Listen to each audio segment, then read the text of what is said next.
Good day to everyone. Welcome to OPM, our online prayer meeting. Right here at Jesus Cavite Base. God is good all the time. God is good all the time. God is good all the time. God is good all the time. Ayan! God is good all the time. All the time, God is good. Ayan, praise the Lord. Isang pinagpalang gabi mga kapatid na kasama natin ngayon at isang pinagpalang araw tanghali sa ating mga kapatid na magre-replay. And thank you, Lord. We welcome po kayo sa ating OPM online prayer meeting here at Jesus Comfy Church from Monday to Friday, 7 p.m. to 8 p.m. lang po tayo mga kapatid. At ako nga po muli ang inyong lingkod, si Snowy Montoya, Jesus Comfy Church. And praise the Lord mga kapatid for joining us tonight. And I'm so glad that you're here. Tell me in the comment section mga kapatid, where are you watching from? Ayan. At huwag po natin kalilimutan mga kapatid ang ating digital evangelism. Sabay-sabay po natin mga kapatid i-share ang ating live video. Ayan, para marami pa ang maabot at makarinig ng magandang balita. Praise the Lord! At sa mga first time, huwag kalilimutan i-type ang new blessing! Ayan, welcome na welcome po kayo dito mga kapatid sa Jesus Comfy Church. Stay with us until the end and you will be blessed. Ayan. At ayan, bati muna tayo mga kapatid sa ating maagang mga viewers, talagang early birds. Ayan. Hello, Sis Rhea Quaresma from China. Sis Jelay and Sis Jenny De La Cruz from Brunei. Ayan, Brother Pao from Canada. Ay, binabati rin po natin ang ating mga kapatid. Hello po, Mami Lola, Sis Ruth, and Sis March. Ayan, thank you Lord sa buhay ng ating media team na nagpo-post ng ating Bible verse, announcements, at mga lyrics ng kanta. At ayan, thank you Lord Jesus. Binabati ko rin po pala, ayan si Mami A. Good evening Mami A, Brother Jonard, Sis Winnie, at all of the family. Ayan. At syempre, ang aking Mami Beng at Daddy Steve. Hello po. Ayan, sa walang humpay na pag-mention at pagtatag ng mga friends at mahal sa buhay. At syempre, sa aking katuwang ngayon, si Brother Kenneth na nag-aayos. Ayan, ang ating background music. Thank you, Lord, sa buhay mo. Ayan, na lagi nakasuporta sa likod ng camera. Ayan, thank you, Lord. Pinagpahalang gabi, mga kapatid. Pinabati ko. Hi, hello. Sis Cheng, Sis Michelle, Sis Grace, hi, Rivi May Quaresma, thank you Lord sa buhay niyo, Brother Huge, Sis Maricel, ayan, Spirit of Family, isang pinagpahalang gabi mga kapatid, ayan, thank you Lord sa pagtatag ng ating mga loved ones, at syempre, a blessed day, ayan, thank you Lord din sa buhay ng ating mga ministries sa Jesus Comfy Church, no? Knowing Things Ministries, ating Wow Ministry, Women's, Young Pro Ministry, Worship Team, nandiyan din ang Media Ministry, ayan, sa lahat ng ministry, no? Siyempre, Teach Church. Thank you, Lord, isang pinagpahalang gabi at siyempre, kakalimutan pa natin ang ating buting pastor. Ayan, walang iba, kundi si Pastor Roban, Yusif, at Sis Beth, at sa Yusif Brothers. Ayan, thank you, Lord. So, tayo po ay mananalangin muna at hingiin ang gabay at presensya ng ating banal na Diyos sa ating kalagitnaan. Ayan, thank you, Lord Jesus. Yes, Lord, hallelujah. Thank you, Lord Jesus. Thank you, Holy Spirit. Our Heavenly Father, we praise your name. Thank you, Lord Jesus, for this wonderful opportunity that we gather this evening to hear your word. Narito ako muli, Panginoon, na iyong lingkod. Gamitin mo upang maging daluyan na iyong liwanag at pag-ibig. Ngayong gabi, O Diyos, ay magbabago ka ng puso. Magbubukas ka at maglilinis ng aming isipan sa kapangyarihan ng iyong banal na Espiritu. Pag-apuyin mo, Lord, ang aming mga puso. For your word is like a hammer to our hearts, breaking down the barriers that separate us from you. Your word is active and powerful, able to transform our lives and renew our minds. Maraming salamat, Panginoon, sa mga kapatid ko na patuloy kang inuuna, nakikinig at inilalaan ang kanilang oras sa iyong gawain. Pagpalain mo sila, Lord, ng kapayapaan, proteksyon at probisyon. Buhat sa di mauubos sa kayamanan ng Diyos na ibibigay mo sa amin ang aming pangangailangan sa pamamagitan ni Kristo Jesus. Muli, Lord, tinataas namin sa iyo ang aming gawain at katagampayan ng Panginoon na magbibigay kaluwalhatian sa iyong banal na pangalan. In Jesus' name we pray. Amen. Ayan, thank you, Lord. Hallelujah, praise the Lord. Matatapos lang po natin manalangin at sa kapapasok pa lang, welcome ko po ulit kayo dito sa ating OPM Online Prayer Meeting. Kaya tayo po ay magpupuri muna ngayon sa ating Panginoon sa awiting Hanggang Huli. Ito po ay original composition ng ating simbahan, Jesus Coming Church. Ayan, thank you Lord sa ating media team na ipopost ang ating lyrics. Ihanda na natin kapatid ang ating mga puso. Saan ka man ngayon nanonood at nakikinig, ayan, sabayan niyo ako mga kapatid sa ating pagpupuri sa ating Panginoon. Amen. Thank you Lord.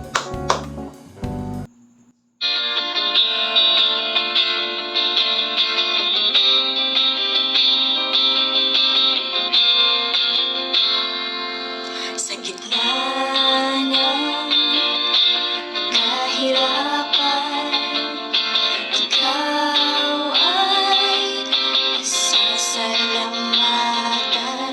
Sinabi mo, hindi iiwan.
Jesus,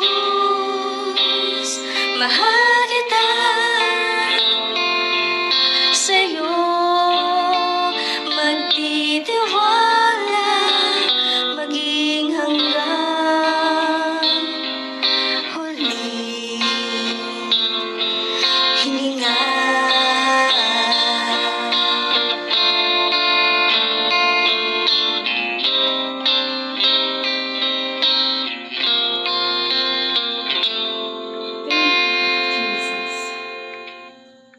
Thank you, Lord Jesus. Napakasarap pagpuri, mga kapatid, sa ating Panginoon. Amen. Ayan, thank you, Lord. Ang title po ng ating inawit kanina ay Hanggang Huli. Napakasarap, Panginoon. Napakasarap, mga kapatid, no, na pagpuri sa ating Panginoon. Talagang hanggang huli, mga kapatid, maglilingkod tayo sa ating Panginoon. Ano mang kahirapan, pagsubok ang dumating, patuloy nating luwalhatiin ang ating Panginoon. Amen. Ayan, thank you, Lord. Original composition po ito ng ating simbahan, Jesus Comfy Church. At syempre, ayan, pwede nyo po itong magpapakinggan sa ating YouTube channel, Jesus Comfy Church. Nasa comment section po natin ang ating link. Ayan, at syempre, pinapasalamatan po natin ang buhay na ating worship team at kay Sis Mary Joy. Ayan, thank you, Lord. And pakisubscribe, mga kapatid, ang ating YouTube. Ayan, nakapin po sa comment section natin. Andun din po ang ating mga sermon replays, ang snippets, at mga bagong awitin ng ating Panginoon. Praise the Lord sa buhay, no? The worship team, nakaka-bless ang lahat ng awitin at syempre sa ating media na nag-edit na ating mga awitin. At kung hindi ka pa nakapag-subscribe, mga kapatid, i-click mo na ang notification bell at ang subscribe button. Ganon din sa ating TikTok, meron din po tayong TikTok. Paki-follow po, mga kapatid, at Jesus Comfy. Thank you, Lord, mga kapatid. Pa-invite na rin po yan ang ating mga friends at loved ones dito sa ating page, Jesus Comfy Church. Saan tayo live na yun. Ayan, para po sa mga kaganapan, sa mga announcements natin, sa mga update sa ating simbahan. Ayan, thank you, Lord. And binabati din po natin ng isang pinagpalang gabi ang ating international churches. Hello po, J. Comfy Greece, Canada, at sa ating mga J. Comfy pastors. Hello po, Pastor Jan. Hello din po, Bishop Ricky, Reverend Joe, Pastor Arnold, ayan, Pastor Evangie, and Pastor Bo, and Sis Josephine, Ilangan. Ayan, sa ating J. Comfy Nasugbu, Manila, ayan, Las Piñas, Cavite, Batangas, ayan, Vivancia. Isang pinagpalang gabi po, mga kapatid. Binabati ko rin po ang mga kapatid natin, ang sila Sis MJ and Brother Joel Napolitano. Hello, Sis Jem, Brother Ronel, Sis Kay. Ayan, thank you, Lord. At iniimbitahan po pala kayo namin, mga kapatid, sa ating worship service at fellowship every Sunday at 11:30 a.m. located at King Mall, Jaycosera, Pulang-Lupa, Las Piñas City. Ayan, thank you, Lord. Second floor po tayo, mga kapatid. If you're looking for a place to belong, welcome na welcome po kayo sa Jesus Comfy Church. Ayan, thank you, Lord. Hallelujah. Ayan, thank you, Lord. At ngayon ay coffee break muna tayo, mga kapatid. Dagdag kalaman, matutuklasan dito sa Coffee Break. That's a good idea! Presented by OPM Online Prayer Meeting.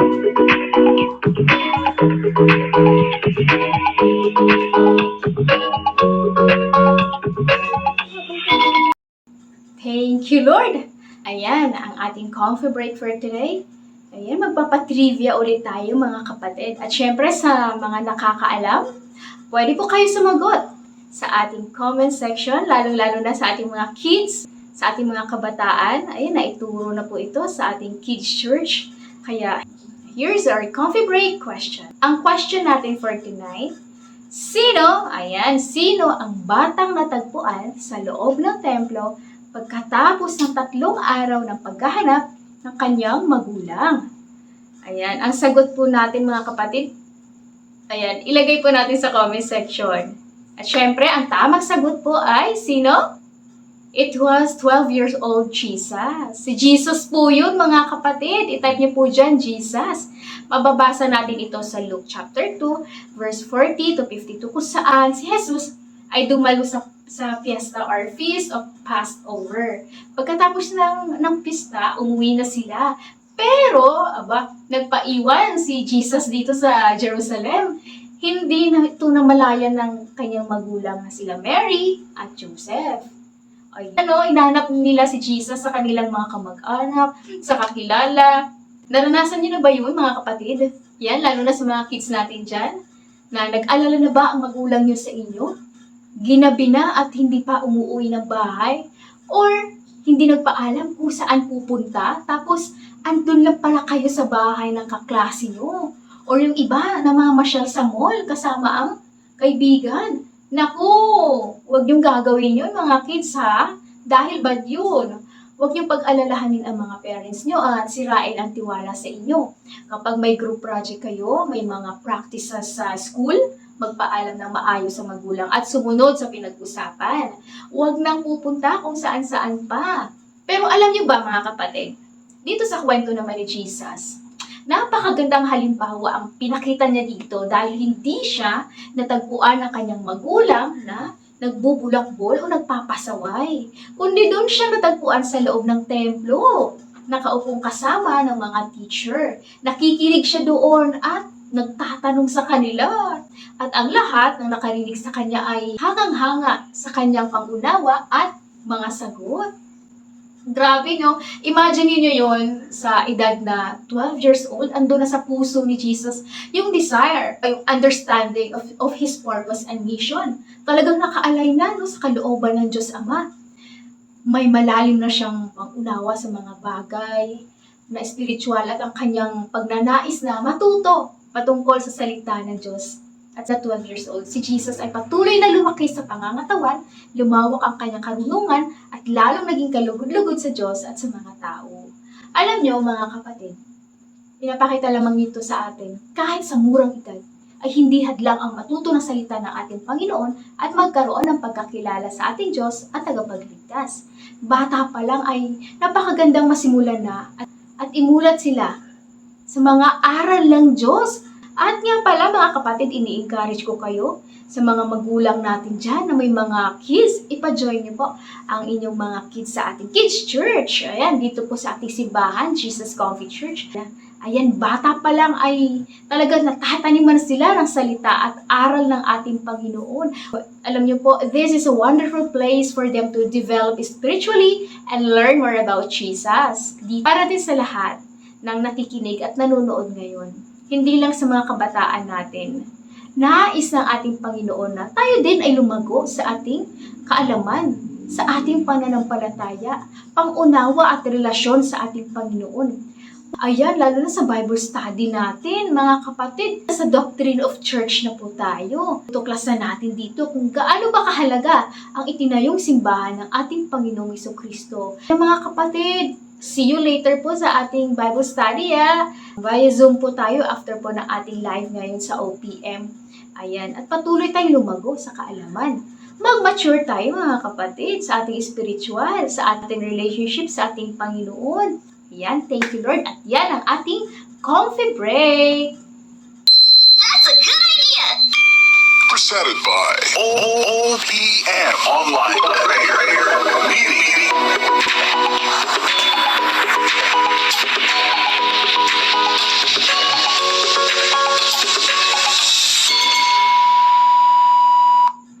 Praise the Lord, mga kapatid. Kaya ini-encourage ko po kayo na patuloy sa pagbabasa ng ating Biblia araw-araw. Maglaan po tayo ng oras, mga kapatid, upang lalo natin maunawaan ang kalooban ng Diyos sa buhay natin. At upang matanggap natin ang kanyang pagpapala sa pamamagitan ng pagbabasa ng kanyang salita. Let us not just read the Word of God, but truly study and meditate on it. Ayan, thank you, Lord, mga kapatid, sa lahat ng sumagot sa ating coffee break. Praise the Lord, hallelujah. Ayan, mga kapatid, kuha na po tayo ng ating mga Bible. Handa niyo po yung mga ballpen, mga notebooks nyo, yung mga notes po natin. Ayan. At sabay-sabay po natin buksan at basahin sa Matthew chapter 6, verse 25 to 27. Matthew chapter 6, verse 25 to 27. Ayan, thank you, Lord. At syempre, Habang binubuksan po natin ang ating mga Biblia, kami po ay lubos na nagpapasalamat at nagpupuri sa ating Diyos na buhay sa ating Kingdom Partners, builders, pledgers, supporters, at tithers na buong galak naglilingkod sa kanilang pagbibigay. Thank you Lord sa buhay niyo mga kapatid. Tapat ang ating Panginoon at wala pang pangako ang napako sa Kanya. Kaya lahat ng ginagawa natin sa Kanya, kapatid, ay may naghihintay na pagpapala. Subukan niyo lang na magbalik sa Kanya. At tiyak na ibibless Kanya ng siksik, liglig, at nag-uumapaw na pagpapala. Praise the Lord! Marami na tayong kapatiran ang nag-testimony dahil sa pagiging tapat sa kanilang ikapo. Pinagpala sila ni Lord ang higit pa sa kanilang inaasahan. Kaya naman yung iba, nagsimula sa maliit pero ngayon, may sasakyan na sila. Woohoo! Thank you Lord! Talagang hindi mo matatalo ang Diyos natin pagdating sa bigayan. Subukan mo kapatid kung hindi niya bubuksan ang durungawan ng langit at ibubuhos sa iyo ang masaganang pagpapala. Hallelujah! Thank you Lord! Andyan po sa comment section natin ang ating GCash at ang ating BDO account. Good news mga kapatid, dahil sa inyong patuloy na suporta, ay malapit na nating maggamit ang ating santuario sa Andrea Village. Purihin ang ating Panginoon sa buhay ng mga kapatid. Yeah, may God bless you 100-fold mga kapatid for your generosity. Praise God! Ayan, nandiyan ka na ba sa Matthew chapter 6 verse 25 to 27? Basahin natin ito kapatid sa ang salita ng Diyos. Amen! Verse 25 sabi dito, "Kaya't sinasabi ko sa inyo, huwag kayong mabalisa tungkol sa inyong kakainin at sa inyong iinumin, upang kayo'y mabuhay o kaya'y tungkol sa susuotin ng inyong katawan. Hindi ba't ang buhay ay higit na mahalaga kaysa pagkain at ang katawan kaysa damit?" Verse 26, "Masdan ninyo ang mga ibon, hindi sila nagtatanim, ni umaani man, o kaya'y nagtitipon sa kamali, ngunit inapakain sila ng inyong Ama na nasa langit. Hindi ba't higit kayo mahalaga kaysa mga ibon? Sino sa inyo ang makakapagpahaba ng kanyang buhay ng kahit isang oras sa pamamagitan ng kanyang pagkabalisa?" Amen. Nalangin po tayo mga kapatid. Panginoong Ama naming Diyos, maraming salamat sa salita mo na nagbibigay buhay sa aming uhaw na kaluluwa. Pagpalain mo po, O Diyos, ang iyong salita. Dalangin namin na gawin mo matabang lupa ang bawat pusong nagtataniman upang ito'y lumago, makitaan ng pagbabago at maraming bunga. Tulungan mo kami, Lord, na tanggapin ang katotohanan at kapangyarihan ng iyong salita. Nasapin at namnamin tulad ng pulot. Magdadala ito ng pag-asa at kagalakan sa aming mga puso. Magbibigay lakas at kasiyahan sa aming kaluluwa.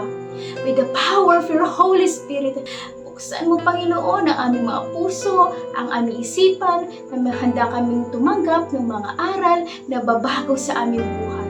At ilaw na siyang gabay sa aming paanan. Salamat, O Diyos, sa katagumpayan ng aming gawain.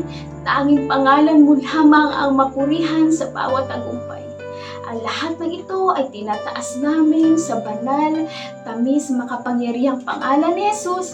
Amen. Amen. Amen. Thank you, Lord. Thank you, Lord Jesus. Ayan mga kapatid, katatapos lang po natin magbasa ng salita ng ating Panginoon sa Matthew chapter 6 verse 25 to 27. Kung kapapasok mo pa lang kapatid, wini-welcome kita sa ating OPM online prayer meeting. Ako nga po muli, si Sis Novi Montoya, ang magbabahagi ng salita ng ating Panginoon ngayong gabi. Praise the Lord! Hallelujah! Ayan! Bago tayo dumako nga kapatid sa ng ating Diyos ngayong gabi, may tanong muna ako sa inyo. Ayan. Sino dito ang naimbitahan na sa isang handaan or buffet? Ayan. Or eat all you can. Like birthdays, wedding, ganun. So, pakitype nga mga kapatid sa comment section natin kung ano yung naging experience nyo at kung nakahain nyo ba lahat ng nakahain. Ayan, thank you Lord. Ayan, sabi ng mga kapatid natin dyan, Hindi ko nakain lahat sa daming pagpipilian. Ayan, at yung iba naman, hindi ko rin natikman lahat dahil busog na agad sa ilang putahe pa lang, no?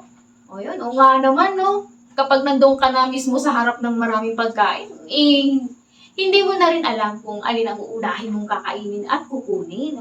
Ayan, thank you Lord mga kapatid sa pag-comment ng mga experience. At ako din kapatid, naka-experience din ako na kumain, na-invite sa isang buffet, ayun, restaurant, yun. Alam nyo ba na 3 klaseng ulam lang, busog na ako. At ito pa, matindi. Kahit busog na ako, feeling ko may kulang pa rin. Feeling ko parang, alam mo yun, may something, may nahanap ka. Alam mo, mayroon ka hindi natikman eh. At yun na ang dessert. Naranasan nyo rin ba yun mga kapatid? Yung tipong busog ka na pero gusto mo pa rin kumain. Gusto mo pa rin kainin ng ibang putahe. Ayan, nakailang balik ba kayo?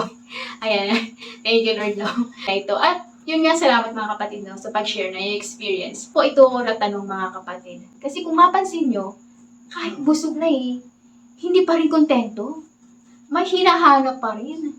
Ganun din sa buhay natin, no, na sa kabila ng maraming pagpapala ng ating Panginoon, hindi pa rin natin ma-appreciate. Minsan nakahain na sa harap natin, pero we still choose to complain. Mas nangingibabaw pa rin ang pag-aalala sa mga bagay na wala. Kagaya ng example natin kanina, hindi na naging kontento sa anong nakalagay sa plato.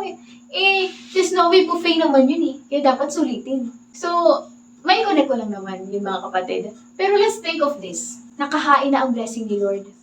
Pero bakit hindi pa rin nasasatisfied ang tao?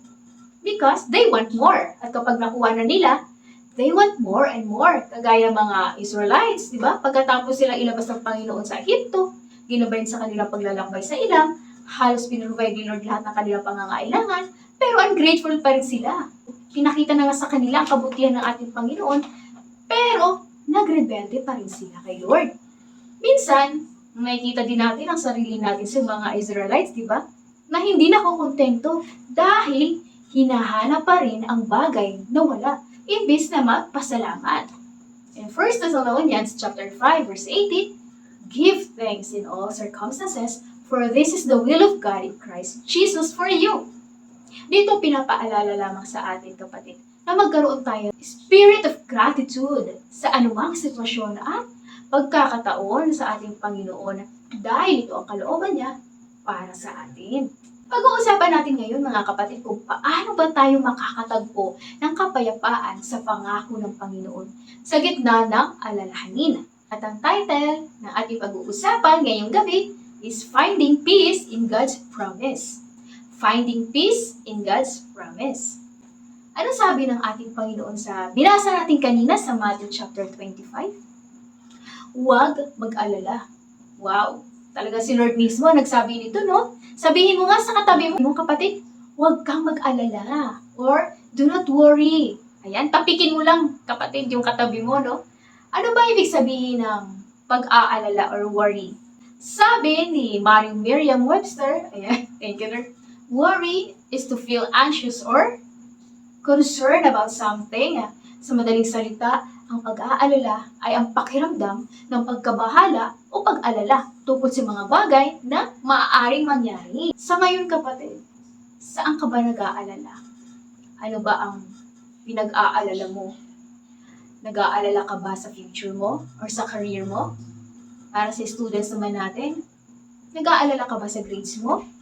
Nag-aalala ka ba sa business mong hindi pa rin lumalago?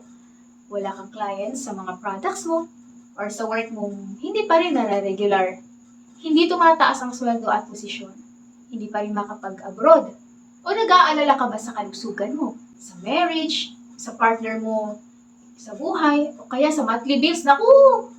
Ayan, mga bayaran na naman, andyan na naman ang panibagong bills. Hindi pa bayad yung previous bill mo, disconnection na agad. Wala pang pambayad.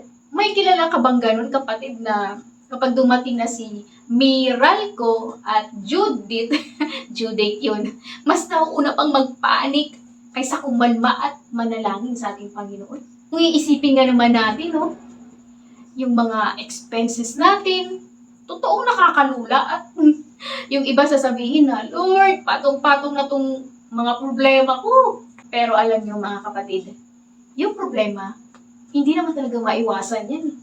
Habang nandito tayo sa mundo. Lord, Christian naman ako eh.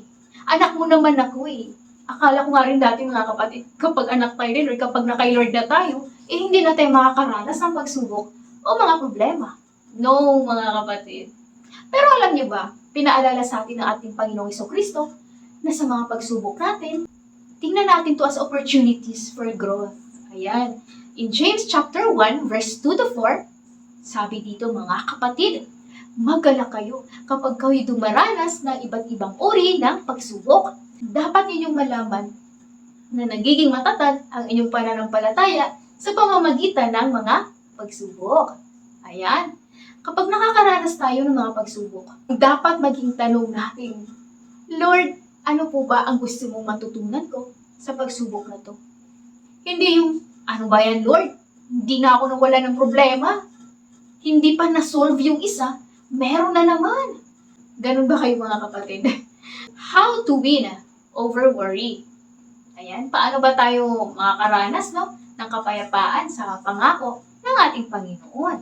For our point number 1 is choose faith over worry. Ulitin mo nga kapatid, choose faith over worry. Ayan, itype mo nga dyan kapatid sa comment section natin. Hebrews 11 verse 1, now faith is the assurance of things hoped for and the conviction of things not seen. Alam ko, napaka-familiar na sa inyo ang word na faith. Palagi niyong naririnig ito. Pero understanding faith alone without acting on it serves no purpose. Faith without action is dead. Napakarami natin examples of faith from biblical figures kung saan pinakita nila ang kanilang pananampalataya sa Diyos na nagdala sa kanila para matupad ang mga pangako even when the outcomes were not visible. Mga kapatid, si Abraham is often referred to as the father of faith. Noah described as a righteous man who obeyed God. His faith led him to build the ark. Joseph, a steadfast faith in God. Si Moses, si Daniel. Di ba si Moses displayed remarkable faith by leading the Israelites out of Egypt? Napakaraming halimbawa mga kapatid. Kaya always remember that God is greater than our worries. Kaya kung marunong ka nga mag-alala kapatid, dapat marunong ka rin mag-meditate. Mag-meditate ng Word of God. Minsan kasi kapag may mga alalahanin tayo, mas pinipili natin ang mag-panic at mag-overthink kaysa magtiwala at manampalataya sa salita ng ating Panginoon. Minsan nagmumukmuk ka, nakakapag-isip ng kung ano-ano, at nakakapagsalita ka ng hindi maganda. Lord, ayoko nang mabuhay. Ayoko na dito sa mundong ito. Ang daming pagsubok. Lord, pagod na ako. So, para bang pinabayaan at inabandona ka na ng Diyos? Lord, bakit kinakapos pa rin kami? Paano kami bukas? Nag-aalala tayo na para bang hindi malaki ang kamay ng Diyos para iabot ang kanyang tulong. In Joshua 21:45, lahat ng pangako ng ating Panginoon sa sambahayang Israel ay kanyang tinupad. Ibig sabihin lahat. Wala pang pangako ang napako sa ating Panginoon. Amen. Ito ang pangahawakan nating pangako sa kanyang salita. Dahil kung binigyan tayo ng Diyos ng buhay, siguradong bibigyan niya rin tayo ng pagkain at isusuot. Kung paano pinatunayan ito ng Panginoon sa byuda ng Zarephath, naalala ba yung mga kapatid? Nung hindi naubos ang harinas sa lalagyan at hindi rin natuyo ang langis sa sisidlan. Hallelujah! Grabe no? Lord, sa paanong paraan mo ba ako pagpapalain? Kung paano si Elijah ay na-depress at nanalangin, pero nirefresh siya at sinustay ng ating Panginoon ng pagkain at inumin gamit ang uwak na kung maituturing ay marumi, maruming scavenger yung uwak. Pero may imposible ba sa Diyos, mga kapatid? Kahit sino, kayang gamitin ng ating Panginoon kapag gusto kanyang pagpalain. Ang tanong, nagtitiwala ka ba sa Panginoon, kapatid? Nagtitiwala ka ba sa pangako niyang He will provide? Because faith, kapatid, is not just a feeling. It is a decision to trust God and His promise. Kasi kapatid, if you know how to magnify your problems, you should learn to magnify God's grace. Because Jesus commands us in Philippians 4:6-7, do not be anxious about anything. Sa halip, hinihikayat tayo ng ating Panginoon si Kristo na itaas ang ating mga alalahanin sa Kanya through prayer and petition with thanksgiving. Present your request to God. At ano ang pangako niya kapag ginawa mo to? And the peace of God, which surpasses all understanding, will guard your hearts and minds in Christ Jesus. Ito yung peace na hindi galing sa mundo.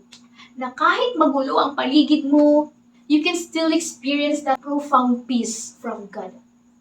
Kapayapaan na kahit sa gitna ng pagsubok, may pag-asa ka. At yun ay mararanasan lamang natin kapag hiningi natin ito sa panalangin. Sa pamamagitan ng panalangin, may pasasalamat sa pagbabasa ng kanyang salita. Because prayer is powerful, because prayer is vital practice for developing faith. Kasi nakikipag-usap ka sa Diyos natin. Nilalabas mo ang nasa loob mo, kabigatan sa puso mo, at gumagaan ang pakiramdam natin. Through prayer, itaas natin lahat yun, mga kapatid, sa ating Panginoon. Sa pagme-meditate ng word, sa pag-awit ng makalangit na awitin, o hindi yung secular music ha, yung sobrang lungkot mo na nga, tapos yung pinapatugtog mo pa pang heartbroken. Paano mo ma-experience si Lord yan, kapatid? Umawit tayo ng himno, mga awitin na nagbibigay papuri sa Diyos. Ayan. Marami tayong awitin, mga kapatid, na kinopost ng ating simbahan na mapapakinggan sa ating YouTube channel. Ayan, thank you, Lord. And 1 Peter chapter 5 verse 7, cast all your anxiety on Him because He cares for you. Ayan, thank you, Lord. Alam niyo, pinaalala ni Peter ito sa bawat mananampalataya, no, na to humble themselves under God's mighty hand. The act of casting anxieties on God is presented as practical expression of that humility. Sa buong pusong pagpapakumbaba sa ating Panginoon. Hinihikayat tayong ilagak ang lahat sa Kanya. Lord, I need you. Holy Spirit, anoint me. Fill me. Punuin mo ko, Lord. Puspusin mo ko. Strengthen me. Empower me to overcome these trials. Instead of worrying, mga kapatid, turn your worries into worship. Turn your worries into melodies of trust and praise. Diba? Kapag tayo ay nananalangin, umaawit ng mga himno, pagpupuri sa ating Panginoon, gumagaan yung pakiramdam natin. Dahil yan sa banal na espiritu na siyang tumutulong sa ating kahinaan. Kinu-comfort na tayo. Kaya instead of worrying, you trust God even more. Because the more you trust God, the more He amazes you. Having faith is trusting God to do the impossible. For nothing will be impossible with God. Just as He turned water into wine, He can change yours too. Jesus can turn your life around, mga kapatid. He can turn your ordinary day into a miracle. Kaya just choose faith over worry. In Hebrews 11:6, because without faith, it is impossible to please God. So if you have faith as small as a mustard seed, you can move a mountain. Because, alam niyo mga kapatid, having faith means trusting God to do what we cannot. Ang Biblia, mga kapatid, ay punong-puno ng promises ng ating Panginoon, assuring us that He will provide for our needs. Because the God we serve is the God who provides. He is our Jehovah Jireh.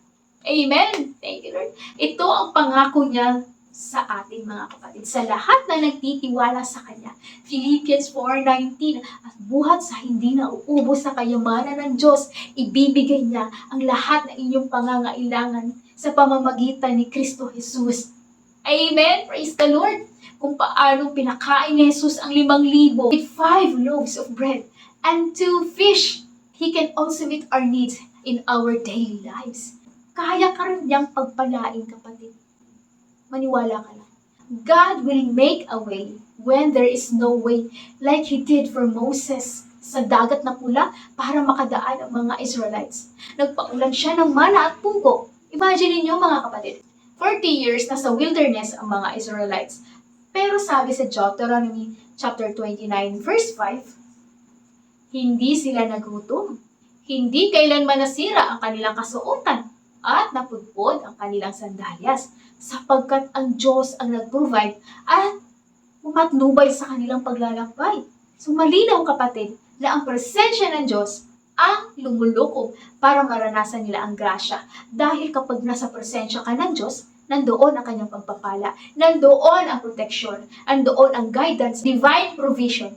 You just have to acknowledge God and His greatness. Tayong sa grasya lamang ng ating Panginoon, kaya tayo nakakaranas ng pagpapala dahil sa kanyang grasya. Jesus said in Matthew 6:26, tingnan ninyo ang mga ibon sa himpapawid. Hindi sila nagtatanim o nag-aani o nag-iipon ng pagkain sa bodega, ngunit pinapakain sila ng inyong Ama na sa langit. Hindi ba't mas mahalaga kayo kaysa mga ibon? If God is the creator of heaven and earth, what are you worrying about? If God cares for the lesser creatures, paano pa kaya tayong mga tao na pinaka-espesyal sa lahat ng kanyang nilalang? That we are created in His image, na tayo ay mas mahalaga kaysa sa mga ibon. Hindi niya kaya ibibigay ang ating mga pangangailangan?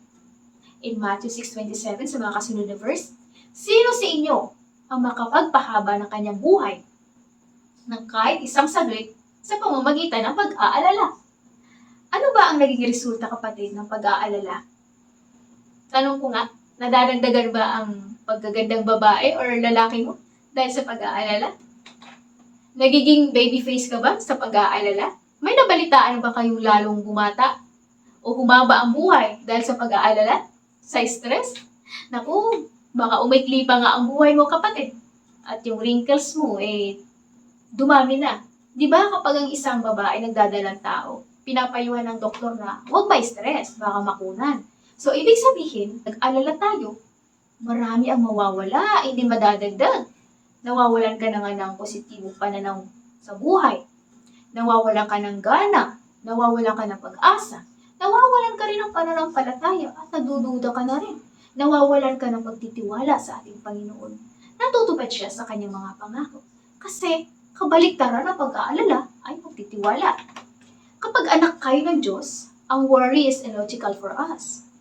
Ang mahirap, mga kapatid, kapag sa oras ng pagsubok, wala tayong malalapitan or matatawagan. Pero hindi dahil sa ginawa ng ating Panginoong Jesucristo, anytime, pwede tayong makalapit sa Kanya at humingi ng tulong. May access na tayo. In Psalm 34:17-18, Aga, dinirinig daing ng matuwid.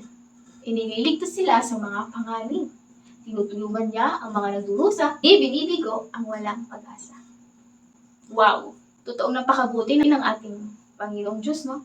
This is the assurance na naririnig niya tayo at sinasagot ang ating mga daing at panalangin. Kaya, where does my help come from? My help comes from the Lord, the maker of heaven and earth. Amen. So, paano ba natin mararanasan ang kapayapaan sa kanyang pangako? Kapag nakatuon tayo sa spiritual na pagpapala ay sa makamundong pagnanais. Kaya mga kapatid, ito ang point number 2 natin. Focus on eternal riches rather than on temporal ones. Ulit. Focus on eternal riches rather than on temporal ones. In ating point number 1 kanina, choose faith over worry. Ayun ang ating point number 2 naman. Focus on eternal riches rather than on temporal ones. Ayan, thank you Lord. Gusto ng Lord pagpalain tayo. Amen? Hindi naman masama, mga kapatid, na humingi tayo ng material na pagpapala. Lalo na masaya si Lord na sagutin ang ating mga panalangin. Pero, higit pa doon ang nais ng ating Panginoon. God knows your needs better than you do. Kasi bago pa natin hingiin yun sa Kanya, alam na niya, kapatid Kung paano tayo makakatagpo ng kapayapaan dito? If you put Jesus at the center of your life will be more balanced. Totoo yung, kapatid, no? Kapag inuna mo si Lord, siya ang magpo-provide lahat.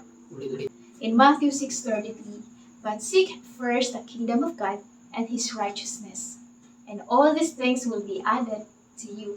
Tanong ko sa'yo, kapatid, kung susulat ka ngayon ng top 5 priorities sa buhay mo, sino ang top priority mo ngayon? Yung totoo. Sino yung nasa unahan ng listahan mo? Kasi, kapatid, kung sinasabi mo si Lord yan, congratulations! Hindi ka na mag-aalala sa lahat ng kakulangan. Dahil alam mo, siya ang magpupuno nito. Na kapag inuna mo si Lord, ay hindi ka rin niya ihuhuli. Amen? Seek first. Meaning, hindi second, kundi first. kundi top of your list. Seek first the kingdom of God. Means not your kingdom, but His kingdom alone. And His righteousness, tayo mga mananampalataya, we have Christ's righteousness given to us. Simula nung tinanggap natin ang ating Panginoong Jesucristo bilang Panginoon at tagapagligtas, na ipako na sa krus ang lahat ng ating mga kasalanan. Kaya God sees us as He sees Christ. Matuwid na tayo sa paningin ng Diyos at tinawag tayo makibahagi sa righteousness. At ano ang pangako? All these things, lahat ng ating pangangailangan, context, food and clothing, all our needs will be added to you.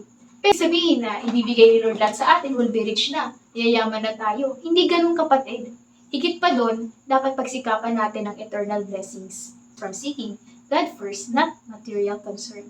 To put God first means it comes in knowing who our Creator is. Kilala mo ba ang Diyos mo, kapatid? O may iba ka pang Diyos? Bakit ba kailangan na nasa unahan ng listahan si Jesus? Di ba kapag nag-grocery tayo, yung number 1 sa listahan natin, nangangahulugan na yun ang pinakamahalaga. Kung alam mo ang priority mo, hindi ka mag-aalala mawala man ang ibang bagay dahil doon sa top priority mo ay sapat na para mapunan ang kakulangan ng iba.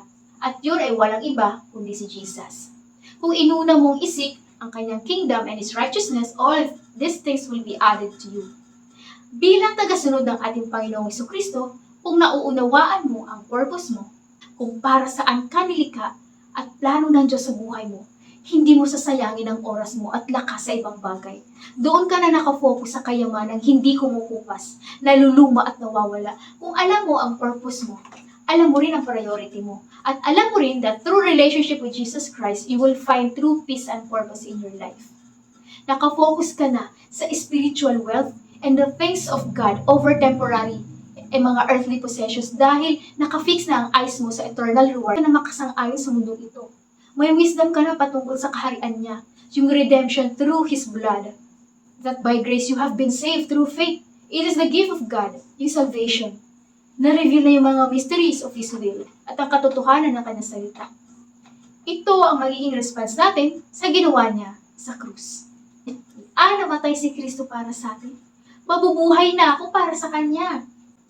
Tinubos niya ako ng Kanyang banal na dugo. Mabubuhay na ako na may kabanalan. Talagang si Lord, ang number 1 priority mo, pagkagising mo pa lang, sabihin mo, thank you Lord for another blessed day.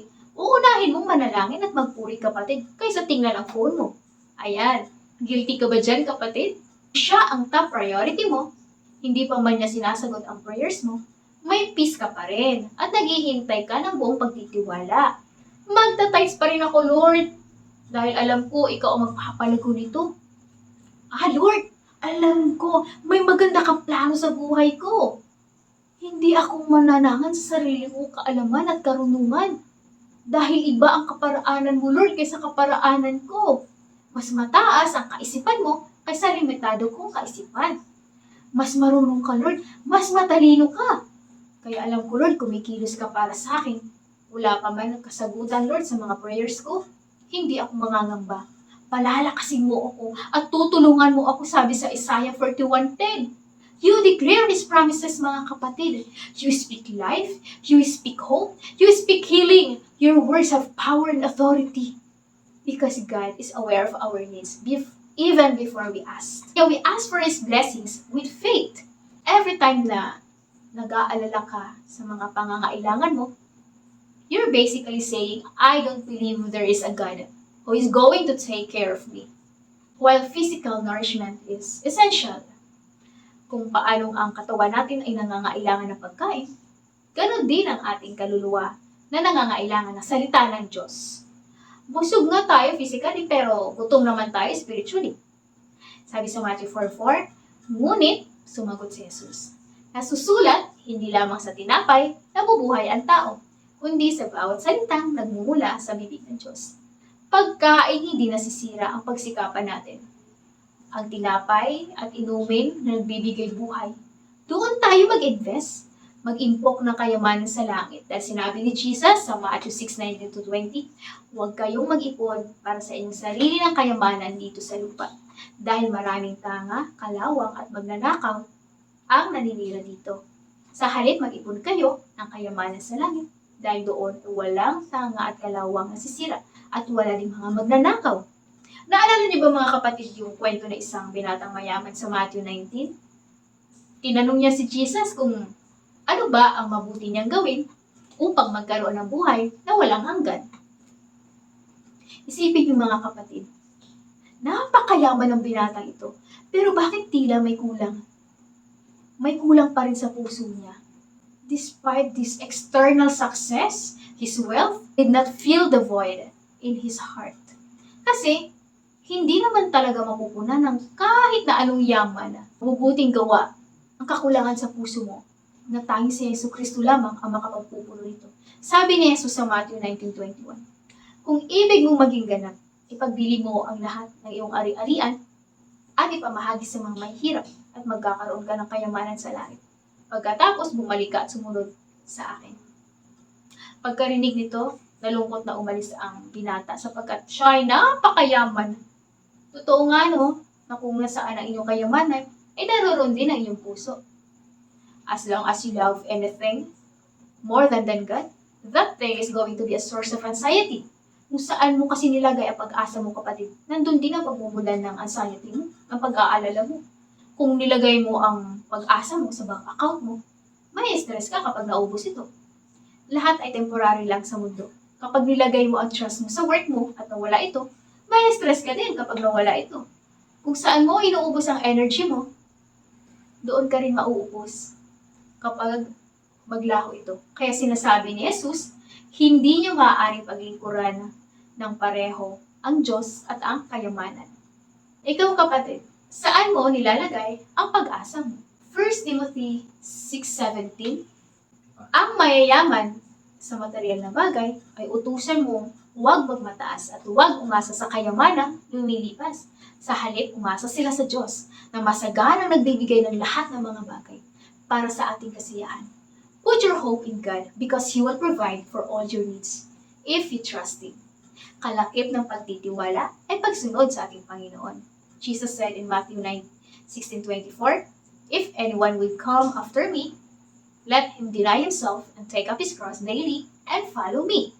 Ang pagsunod sa kalooban ng ating Panginoon ay hindi isang beses lang kapatid, kundi araw-araw, kundi everyday. Lifetime commitment, hindi tuwing Sunday lang. Lord, I will take up my cross today. Mag-church ako. Magiging Kristiyano ako today. Pero pagdating ng Monday, binitawan mo na ang krus mo at iba na ang pasan-pasan mo. Pasan mo na ulit ang problema mo, pasan mo na naman ang daigdig, bumalik ka na naman sa dati mong pamumuhay, nagiinom ka na naman, nanglalait ka na naman ng kapwa mo, at nagpo-post ka na naman ano-ano sa Facebook mo. Inalis mo na naman sa picture si Lord. Kaya ang buong week mo, naging matamlay na. Monday mo ay naging mourn day. Yung Tuesday, naging tears day. At yung Wednesday, naging waste day.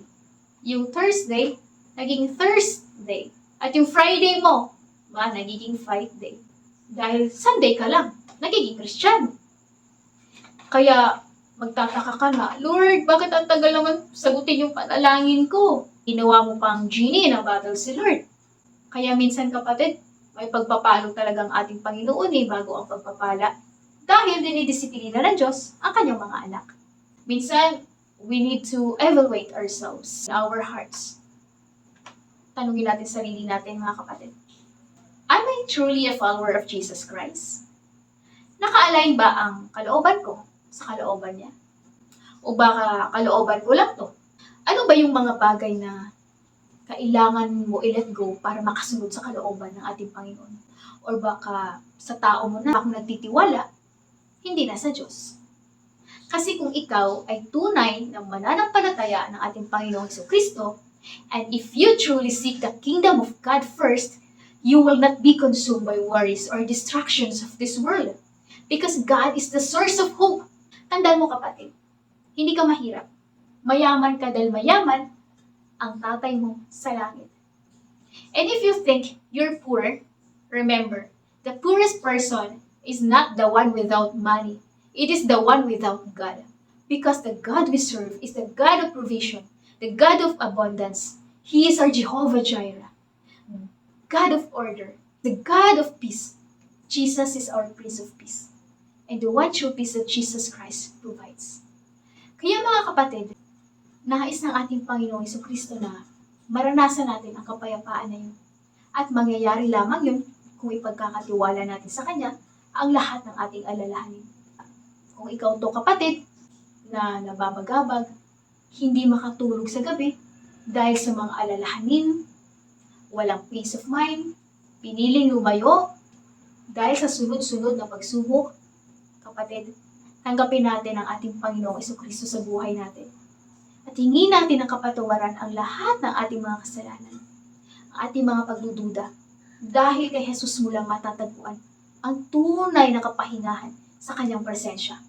Sa Kanya mo lang mahahanap ang tunay na kahulugan ng buhay at kapatawaran. Dahil sa ginawa niya sa krus, mararanasan na natin ang kapayapaan na hindi maibibigay ng mundo ito. Dahil walang ibang pangalan ang ibinigay upang ikaw ay maligtas, kundi si Jesucristo lamang. Kaya kapatid, sabayan niyo ako sa panalangin natin ngayon at tatanggapin natin ang ating Panginoong Hesus. Saan ka man ngayon, saan ka man naroroon, nakikinig, nanonood, ipikit mo lang ang mga mata mo. At itaas ang dalawang kamay mo.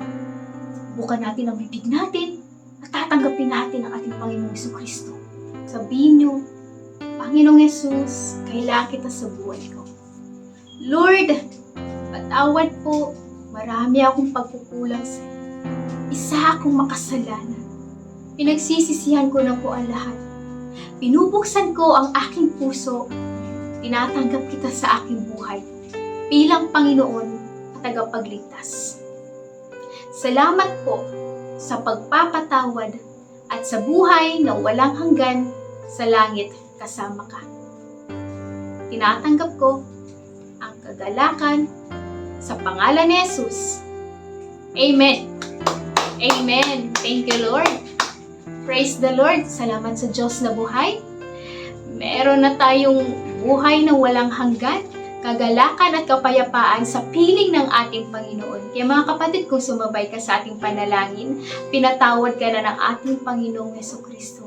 At ngayon ay binubuksan na ng ating Panginoon ang ating mga mata upang makita natin ang mga pagpapala niya sa buhay natin. Thank you, Lord, sa bagong buhay na pinagkaloob na ating Panginoon. Patuloy po tayong umattend sa ating prayer meeting. Patuloy tayong makapakinig ng salita ng ating Panginoon. Dahil meron ka ng buhay na walang hanggan. Thank you, Lord. Umattend mga kapatid, 2 buwan na lang at 2025 na. Huwag munang palalampasin ang pagkakataon na ito nang magtuloy-tuloy sa gawain ng ating Panginoon. Kaya naman mga kapatid, in 5 minutes, tapos na tayo. At bago tayo mag-end, we encourage yung mga kapatid na sabayan nyo kami sa aming mga panalangin. Sabihin nyo sa inyong mga tahanan, saan ka man ngayon nanonood. You agree with us, mga kapatid. Say amen and yes, Lord. Yes, Lord. Hallelujah. Thank you, Lord Jesus, for your word. Thank you, Lord, for your blessing. Salamat, Panginoon, dahil ngayon, binuksan mo na ang mga mata namin upang makita ang mga pagpapala mo. Salamat, Lord, ilagay mo sa puso namin ang contentment, ang kagalakan, ang kapayapaan na nagmumula lamang sa iyo. Salamat, Panginoon, sa salita mo nagbibigay buhay, sa pag-ibig mo walang katulad, at sa iyong katapatan magpawalang hanggan. Tapat ka, Panginoon, magpakailanman. Ikaw ang Diyos ng himala. Tunay nga, Lord, na kapag ikaw ang aming Panginoon at hindi ang mga bagay sa mundo ito, totoo may kagalakan at kapayapaan, for you are our Prince of Peace. Help us, Lord, to be grateful, maging kontento, Panginoon, and to worship you in the midst of challenges na huwag magtampo kapag hindi sinasagot ang mga panalangin. Alisin mo rin, Lord, ang pride, ang inggit sa puso natin upang makita ang kabutihan mo sa buhay namin. Lord, we are also praying for our brothers and sisters na nakakaranas ng stress, pagdududa, hindi makatulog sa gabi, may anxiety. Lord, padala mo nga po ang comfort sa kanila, sa mga kapatid namin na nangungulila, nagdadalamhati.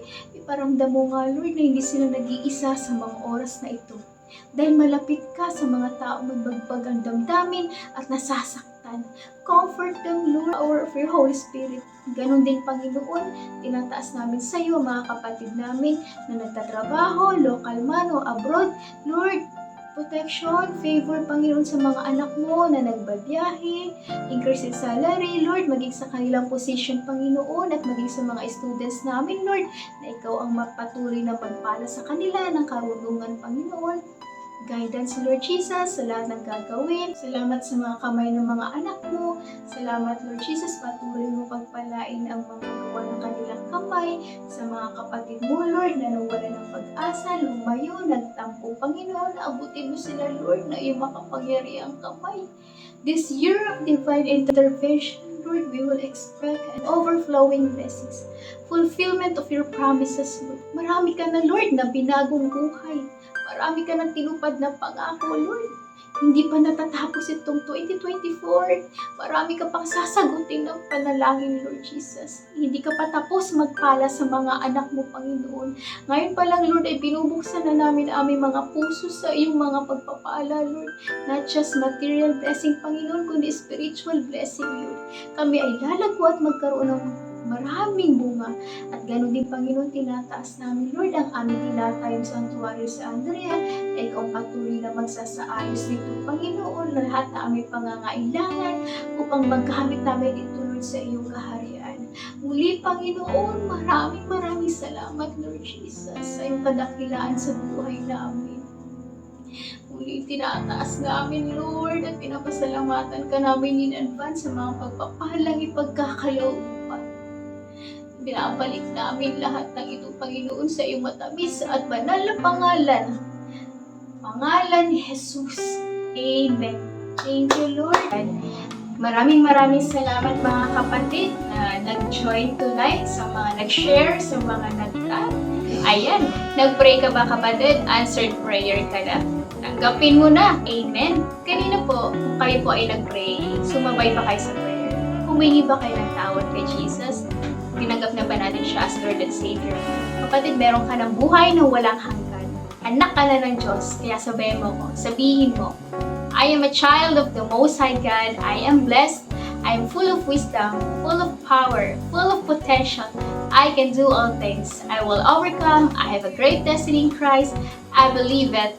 I receive it. In Jesus' name, amen. Power is in you, Messiah. That's our Lord Jesus Christ, the King of Kings, the Lord of Lords. Muli, thank you, Lord, mga kapatid, for joining us tonight. God bless you.